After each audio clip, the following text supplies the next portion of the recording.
জাতির সূর্যর সন্তানরা, বীর মুক্তিযোদ্ধারা আমাকে অভিনন্দন জানাতে এসেছে। তা আসলে আমিও মুক্তিযুদ্ধ পরিবারের সন্তান। আমার বাবা আহ, মুক্তিযোদ্ধার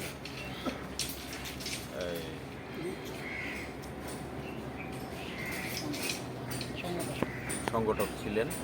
তো এখানে আমি বাল্যকাল থেকেই দেখেছি এনারা, আমার চাচারা, এনারা যারা আছে আমার এলাকার, খুবই সুসম্পর্ক ছিল, একসাথে ছিল। ওদের একসাথে চলাফেরা করেছে, বাবার সাথে ছিল।